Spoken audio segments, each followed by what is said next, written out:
Episode 64, Connections. Hello, listeners. This is another vignette episode, so we'll be jumping around a bit. First, we'll visit Parker, who moved out of Max's apartment last season because of his feelings for Elijah. He's about to walk in on Blue Moon recording one of his videos. Let's begin. Hey there, Mooners. It's your boy Blue. It's time for another ASMR video. I know last week you listened to me eating carrots, but I wanted to try something new and extremely sexy. Today, we're listening to all the sounds you can make with a balloon. For a little preview, we're going to do some heavy blowing,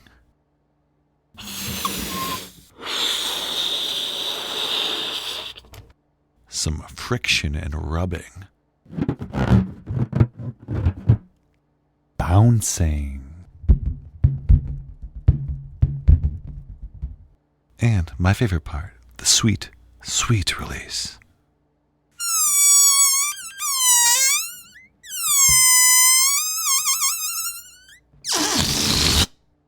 Oh yeah, that's real nice.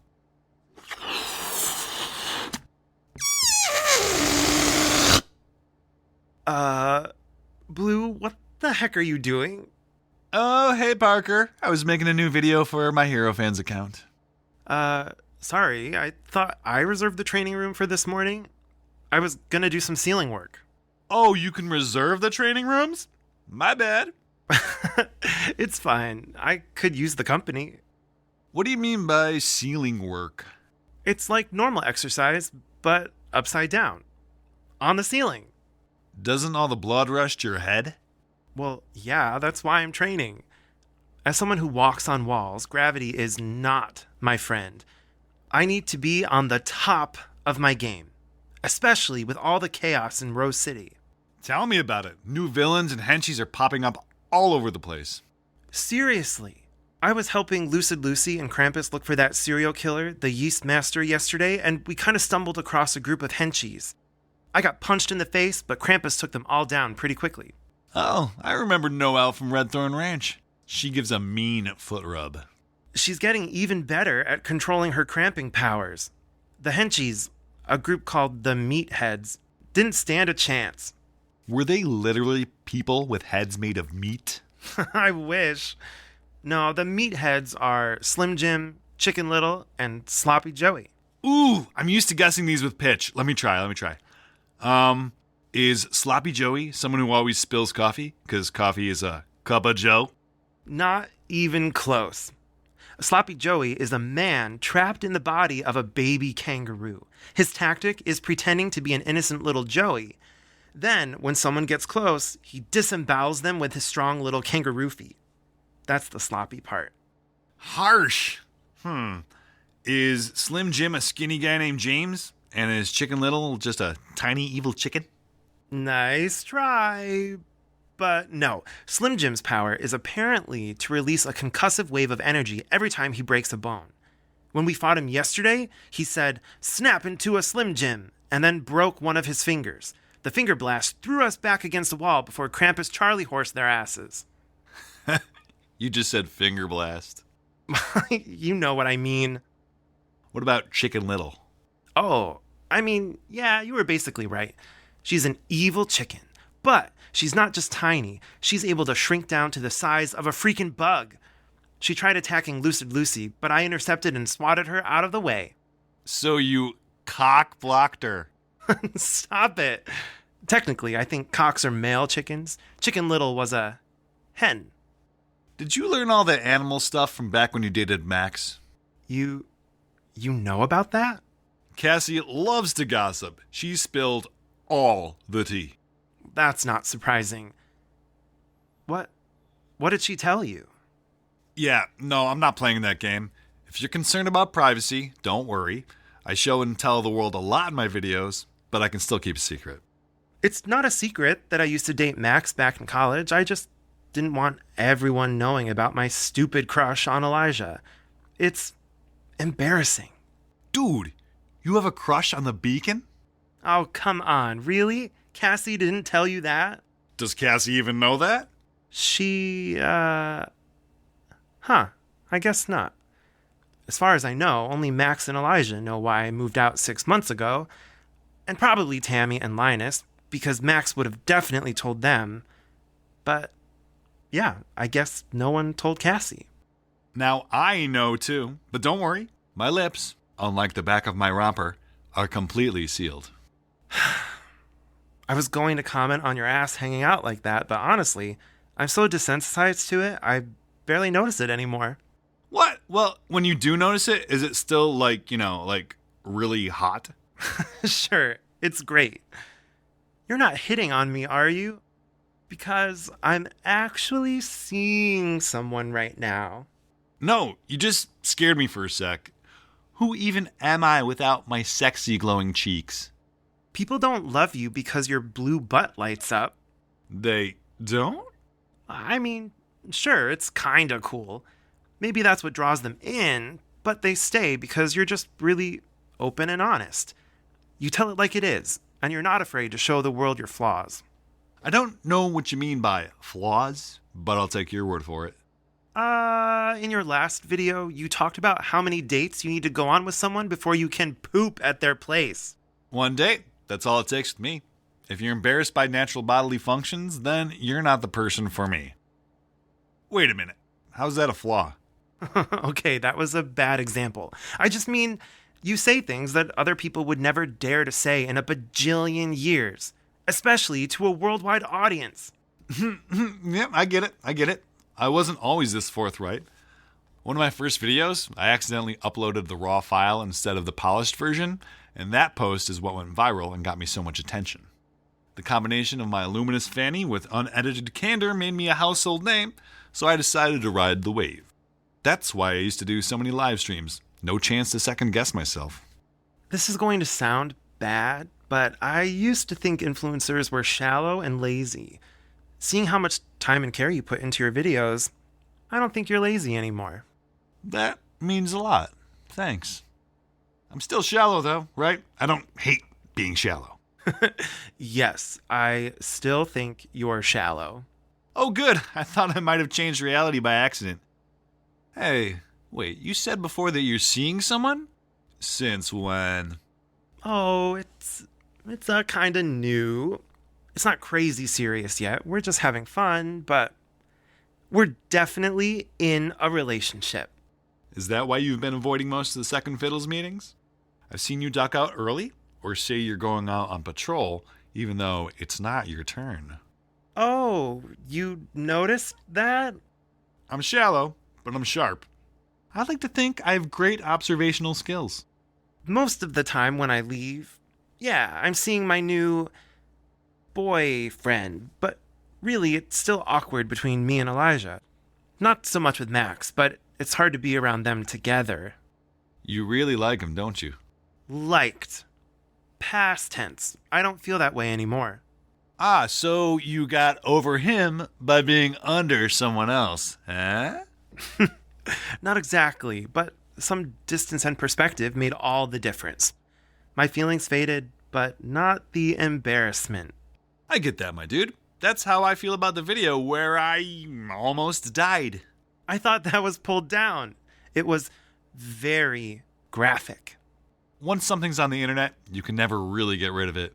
Seeing Sally Mander flambe my body is something that no one should ever see, but literally millions of people have watched it. It's mortifying. I can bend reality, but I couldn't stop her from throwing a fireball at me. It's not your fault. You didn't know about the reality gem stuff back then. Still, though, I thought I would react differently. To what? A supervillain attacking you? I was expecting a fight or flight reaction. That's what they always say, right? It's instinct, fight or flight. Well, there's a third F they left out. Do you mean... Ha! I wish. No, I mean, freeze. I didn't do anything. I froze in place. I didn't even duck. I've rewatched it so many times. If I just sidestepped a little, the fireball would have missed me. Then I could use my sapphire rump to calm her down. Back then, I could at least use the power of suggestion. Dude, who expects a stranger in the woods to walk up to you while you're naked and then try to burn you alive? There were extenuating circumstances. But I knew she was a bad guy. I'm too trusting. Good things have always happened to me, and I used to take my privilege for granted. I mean, how could someone want to kill me? I'm not some great hero. I'm not worth killing. Is that why you feel bad about it? Because you don't feel like you deserve to be killed? Exactly. Who am I to put the ass in assassination? Whoa. Hearing it out loud, that's really f***ed up, isn't it? Yeah. You know you were supposed to join Second Fiddles and help us against McGuffin in an alternate timeline. That's why he targeted you. I guess it just doesn't feel real. Being told I was going to be a hero when I was actually just a charbroiled loser doesn't make me feel any more heroic. You're not a loser, Blue. You're really brave. The way you stood up to Rose and outed the cult, that took some balls. Really? You think so? Are my balls as nice as my ass? Oh my god, you really can't help yourself, can you? Hey, we agreed. I'm shallow. Okay, now that that's all out of your system, I seriously have to start training. Sure. Hey, Parker? Yes? Do you think after you're done we could hang out for a bit? I've been spending too much time with Cassie, and it would be great to have a friend who isn't a whiny teenager. You could tell me about your new guy if you want.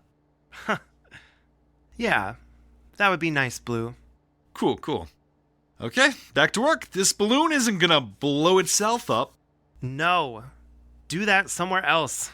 Come on, please. No way. Aw, boo.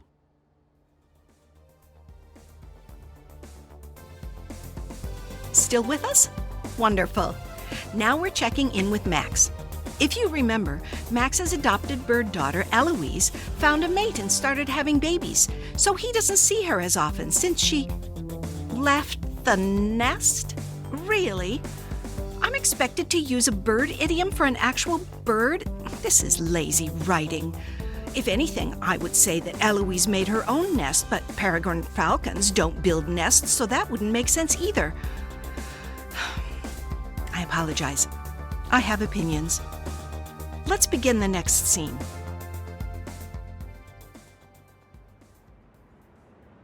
Hey, Cassie, you made it. You said it was an emergency, so I got here as quick as I could. What's wrong with Eloise? Oh, she's fine. I was just testing your powers. Max! Seriously? What? I was curious if your powers would teleport you here or give you super speed or something. I was actually busy when you called me. Sorry, I wanted to know if your powers work when you think there's a problem versus when there's actually a problem. What? But since it didn't work, I think that backs up my hypothesis that your powers have a sort of sentience or awareness. So they're not tied to my own sense of survival? Oh, I think they are, but in an extremely nuanced way. How so? Most of the time, your Deus Ex Machina powers are activated when you're in direct danger, or when you're in a pickle, like when you teleported home when you ran out of toilet paper. Yeah, that wasn't exactly a life or death situation. And, using that example, I'm also thinking your power isn't about survival, necessarily, just about your overall well-being. It's like a metaphorical shield or buffer preventing you from experiencing distress. Then why didn't it work on my way here? I think it was aware that there wasn't any actual danger, so it didn't take it seriously. Hence, a sort of awareness. Well, that sucks. I hate how confusing my powers are. Yeah, you keep throwing us curveballs. You've got to have the hardest power set to categorize that I've ever heard of. Typical. Like, we used to think it was just about your safety, until it teleported you downtown during the battle against the threat. It allowed you to save Ren's life, but didn't actually contribute to saving the world. I've actually thought about this a lot. Ren is kind of the most important person in my life. Please don't tell her I said that. And if something happened to her, it might as well kill me, too. So that's why I think it helped her. And what about when it teleported you to Red Thorn Ranch? I'm not sure. Ren wasn't in danger yet, and neither was I. Without me slapping Blue's butt and breaking Rose's hold over his powers, though, Elijah and Linus and everyone else might have died, too. And even though you're all the worst sometimes, I do care about you, and I like being a member of Second Fiddles, so maybe that's why I helped them? Huh. Yeah, I don't know. Maybe your powers have an awareness of the future too, Like, if Rose had kept using blue to warp reality, it might have eventually led to Ren's death or something? I don't know. Maybe. Hey, I haven't been up on this rooftop since the night Salamander died. Really? Well, yeah. Why else would anyone go to the top of the Fulcrum building? Good point. I come up here all the time to visit Eloise, and Gail said it's her favorite spot in the city. It's where she met Parker for the first time, and like you said, it was where Sally fell. It's kind of an important place to a bunch of us now. Where is Gail lately, anyway? She's texted me a few times, but she hasn't been to a meeting in a while. It's her last semester at Rose Academy, so she asked for some time off to focus on school. I don't blame her. The last semester at most colleges is typically easy, but at Rose Academy, they really put you through the ringer to make sure you're ready to become a certified hero. When you called me to come here, I was filling out my application to Rose Academy. I've been putting off for weeks. Really? You're a total shoo-in. I could make a call and get you admitted in like 3 seconds. No one would turn away Deus Ex Machina. It's not about that. I know I'd get in. I'm just not sure if I want to. What do you mean? All you ever talk about is being a hero. You already have crazy powerful abilities. Now all you need is some guidance and training. Aren't I getting that from you, though? You're a part-time reserve member. Like I've said a million times, the leagues want us to keep an eye on you, to make sure you're not led down the wrong path. I'm not gonna become a bad guy if that's what they're worried about. I just really don't like school. I can relate. Well, kind of. I loved learning and taking classes, like the school part of it, but socially, after Parker left me and Linus got everyone making fun of me, it was a nightmare. I hated every minute of it when I wasn't with Eloise. Have you seen Eloise already today? Yeah, we were hanging out a few minutes before you showed up. How is she doing? Well, mating season is about to start up again, so she'll be doing the nasty with her mate Theo again and having more babies, so that's fun. I forgot. How many did she end up having last year? Her clutch had 4 eggs, but only 3 survived. Did you name them after Bridgerton characters too? Ha! No, I didn't name them anything. Eloise and I discussed it, and we didn't want them imprinting on humans for their own safety. I only saw them from a distance after they fledged. Aw, you never got to meet your grandbabies? It doesn't work that way. It's totally fine. They're wild animals. I don't want to interfere with nature. It was nice seeing Eloise join you for a few missions over the winter. Yeah, we always work so well together, but I know it's not really in her to be my fighting partner anymore. She has other priorities now. She's growing up. It's natural, right? There's nothing natural about a bird imprinting on an animal telepath. It made her like 10 times smarter than a normal falcon, which is awesome, and I love the time I get to spend with her, but sometimes I feel like she might have been better off without me. Lived a normal life, you know? I never even waited to see if her parents were around when I found her. I just took her out of a desperate need to make a connection. Have you ever thought of talking to a therapist? I've thought about it. Why? Am I that pathetic? You're not pathetic. I'm just saying, mental health is really important for everyone, especially heroes like us who have the weight of the world on our shoulders. Sophia set me up with a psychologist for superpowered people who sometimes works with the A-League. Who's the psychologist? I haven't heard of anyone like that. Well, it's not like they advertised their identity. If villains found out that there was someone who knew every hero's secret fears or flaws, they'd become a target. Oh, that makes sense. Do they at least have a punny name? Yeah, but it's so cheesy, I don't even want to tell you. Aw, pretty please. She's a giant talking owl, and her name is... Oh my god, it's Dr. Hoot, isn't it? Ugh, yes. Dr. Hoot. That's amazing. If you ever want her contact info, let me know. You already have a habit of talking to birds, so it seems appropriate. Thanks, Cassie.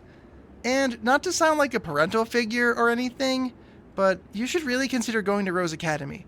Even though I hated a lot of my experience, there are always tutors who can help you with the actual schoolwork. I think you'll be fine socially. I don't know. When's the deadline for application? Next week. Oh, geez, yeah, get that in ASAP. But what if I don't want to go? Who cares? You still need to apply and get in first. After that, you can still make the decision not to attend. It's up to you. If you don't get the ball rolling, though, you won't even have that option unless you try again next year. Fine. Jeez, I'll send in the application, but I'm not promising anything. That's okay. We can talk about this more, if you want. I'd rather jump off the roof right now. Hey, might as well. Max! That's mean. No, I mean, you would probably just grow wings and fly away. Your powers would never let you hit the ground. Could I try? Oh, like, right now? Duh. No. If Red ever found out, she would kill me. Ugh, you're no fun. I'm not supposed to be fun. I'm your supervisor. You know what? I'm sick of playing by everyone else's rules. See you later. Cassie, don't you dare. Too late. Here goes nothing. Cassie, stop! Huh. Woo! Yeah! Woohoo! Cassie! Ugh.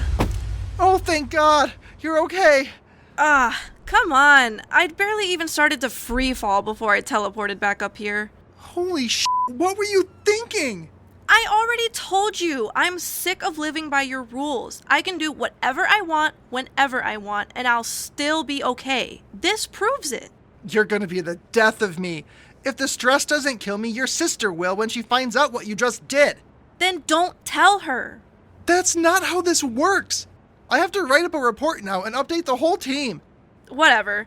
I'm kind of sad I didn't turn to rubber and bounce back up or grow wings. Teleporting is so basic. Get inside right now or else I'm kicking you off the team. Do you even have the authority to do that? I don't know, but just keep pushing my buttons and you'll find out. You look so pissed. I really thought we were connecting today. I thought I was actually getting through to you. I can't believe you. Max. No, I'm done. This isn't a game. This is literally life and death, and you just don't get it. I'm sorry. I just... Inside, Cassie. Now. Okay.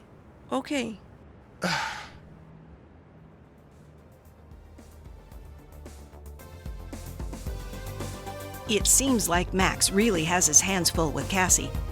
Teenagers can be atrocious. That's why I prefer cats. Now let's move on to Linus. MacGuffin, who is thankfully still out of commission, you're welcome, had an extremely contentious relationship with his brother, Fourth Wall. Because of this familial divide, Linus hasn't seen his uncle since he was a child. Hey, sorry to barge in, but the door was wide open. I knew you were coming, so I left it open for you. Of course you did. I would ask what brings my nephew here after all this time, but I already know the answer. You need more intel on the Eternity Gems. Right to the point, I see. What were you expecting? A sentimental conversation with the uncle you've been actively avoiding for years? Hey, you've been avoiding me too. You didn't even come to Sally's wake. I sent flowers with my former sidekick. Yeah, I got them. But sending Elijah just showed how little you really care. Linus, I don't know you well enough to care. Just because I'm your uncle, it doesn't mean I automatically have to love you. That's not how it works. I know that. I'm not an idiot. Then why do you seem surprised? You know how much I detest my brother. He's likely been telling you how awful I am since you were old enough to understand language. Well, yeah, but you already knew that. The last time I saw you, I think it was for a family barbecue when I was like 7? You and Dad got into a huge fight and Aunt Patty had to break it up. I haven't seen you since. Yes, I admit I've been quite absent, but you know your father and your sister. Both monsters. Thankfully, you take after your mother. Last time I saw my cousin April, she told me how the two of you get lunch every month or so, and I admit, I got a little jealous. Just because I look and sound like your father, I can't fill that paternal void in your life. My brother was a horrible father, and you'll be suffering the after effects of that trauma your entire life. If you knew that, Why didn't you stop him? Why didn't you stop him yourself? It's not up to me to give you a backbone. You could have trapped him in a force field and suffocated him. Easy solution. For being a superhero, you're pretty nonchalant about murder. I make an exception for MacGuffin. Nice idea, by the way. Using recall and retcon to wipe his mind and send him back to infancy? Genius. I kind of regretted it afterward. Especially because it didn't motivate my mom to leave her journal like I thought it would. But I've come to terms with it. He got what he deserved. That he did. And I heard from Blue Moon that he helped with your brain. Is that true? Yes, my cognitive impairment was worsening, and he used his reality-bending powers to fix me. My clairvoyance hasn't been this clear since my 20s. Congrats, I guess. That was nice of him. Yeah. These eternity gems are insanely powerful, nephew, so you need to be careful. You're dealing with something beyond your reach. I know. Before we talk about that, I need to apologize. Oh, for what? Just because you ghosted us, that doesn't mean I'm without fault. I could have reached out after Dad's mind wiping, but You don't need to apologize. I understand.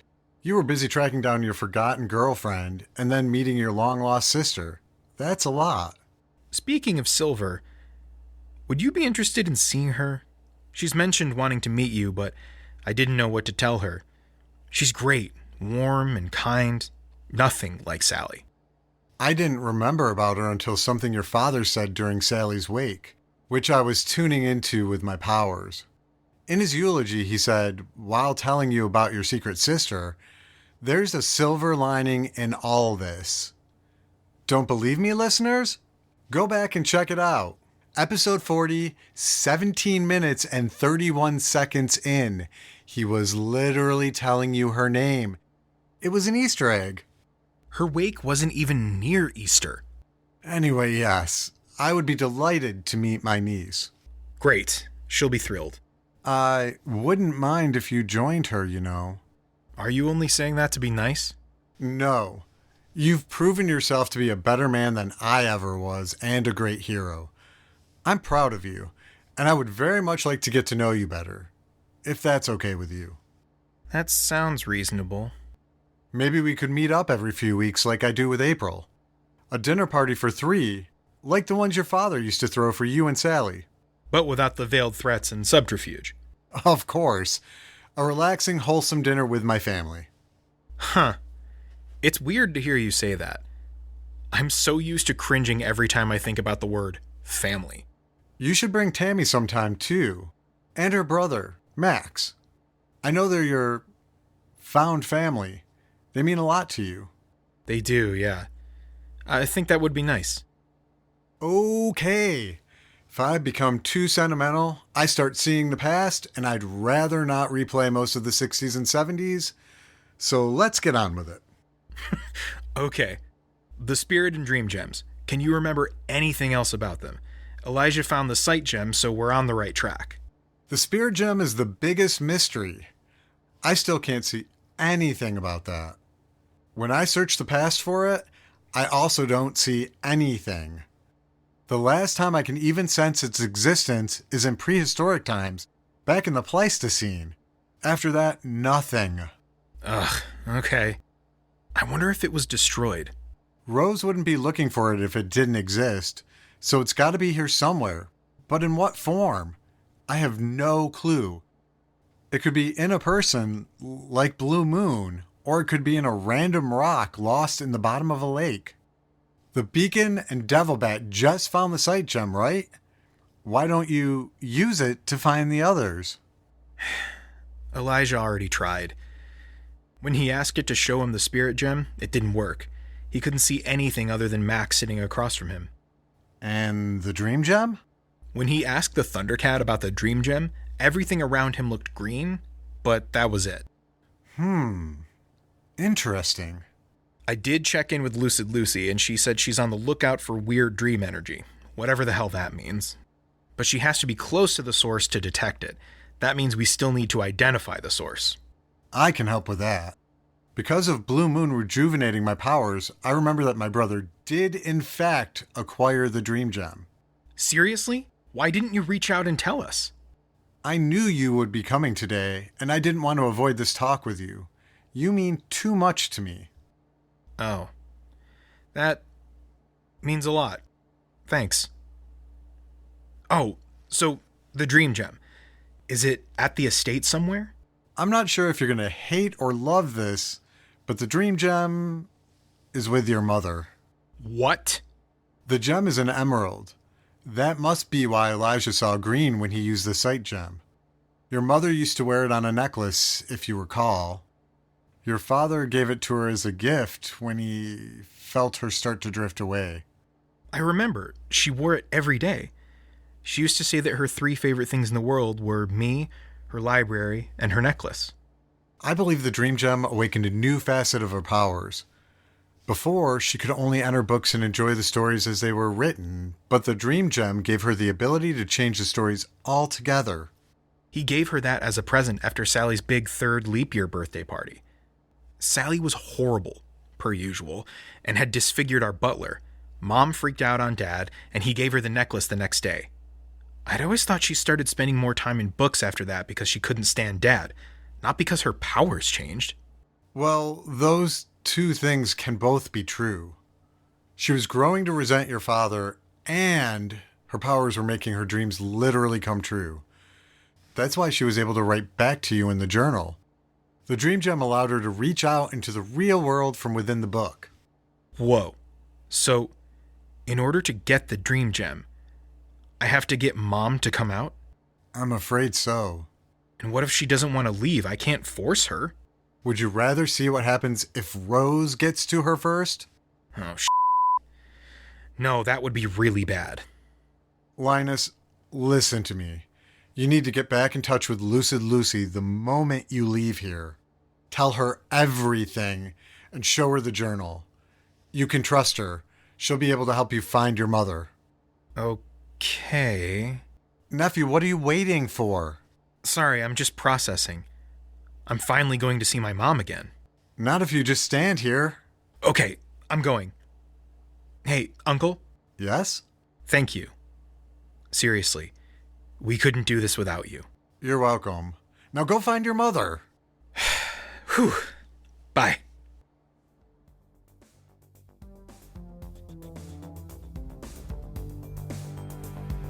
In this episode of Second Fiddles, Max is voiced by Matt Johnson, Linus is voiced by Alex Sinacropi, Parker is voiced by Greg Maddock, Blue Moon is voiced by Adam Donnelly, Cassie is voiced by Tatiana Reed, Fourth Wall is voiced by John Pupo, and Sophia is voiced by Robin Rimey. Theme music by Pete Johnson, and writing, producing, and sound design by Matt Johnson. To connect with us on social media, follow us on Instagram and Facebook at Second Fiddles Podcast, and Tumblr at Second Fiddles. We're also on Threads and Blue Sky. Transcripts of all of our episodes can be found at our website, secondfiddlespodcast.com. Thanks for listening.